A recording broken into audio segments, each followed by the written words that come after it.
Ախտորոշիչ լաբորատորիաները երկրում թարմացնում են ISO ստանդարտները։ Մեկ ամիս է ինչ Արաբգիր բժշկական համալիրում փակցրել են նոր սերտիֆիկատը։ Որակի կառավարման համակարգներ դնելու պահանջը առողջապահության նախարարությունից է։ Սահմանված վերջնաժամկետը այս տարվա մարտն էր։ Մենք փետրվարին արդեն ունեինք սերտիֆիկատը եւ իհարկե նամակով տեղեկացրեցինք նախարարությանը, որ մենք արդեն ունենք հավասարագրված լաբորատորիա ենք։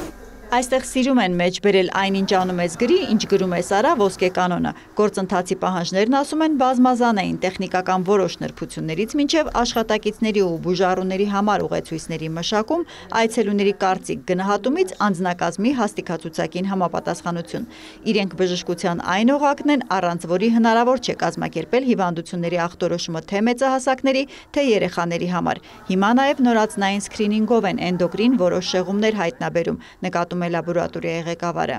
Այս պահին լաբորատորիայում իրականացնում ենք թվով 250 եւ ավել հետազոտություններ։ Նշեմ, այդ հետազոտությունները անցնում են որակի ներքին եւ արտաքին վերահսկում, որն էլ համապատասխանում է որակի ստանդարտներին։ Որակի կառավարմանը զուգահեռ լաբորատորիաներն անընդհատ տեխնիկա են թարմացնում, ինչի շնորհիվ հետազոտությունները շատ ավելի արագ ու ճշգրիտ արդյունք են ունենում։ Այս սարքն օրինակ մի կողմում արյան բիոքիմիական, մյուս հատվածում իմունոլոգիական անալիզներ է անում, նախկին ժամի փոխարեն 15 րոպեում։ Մեկ ուրիշ վերլուծիչ ցուցանիշների այլ խումբ է տալիս։ Ստուգում ենք վիտամինները, վիտամին B12-ը, վիտամին D-ն, ֆոլաթթուն, ինչպես նաև հորմոններն ենք ստուգում։ Խելացի տեխնիկան էականորեն կրճատել է մարդկային ֆակտորը, նմուշներն այժմ սարքես բեռնում, էկրանին հայտնվում է առողջական շեղումների ամբողջ շարքը։ Ժամանակին ամեն ինչ ձեռքով էին անում, հիշում է 70-ական թվականներից լաբորատորիայում աշխատող Տիկին Նանուլին։ Նախկինում մեզի նստվածքները նայում էին մանրադիտակի տակ,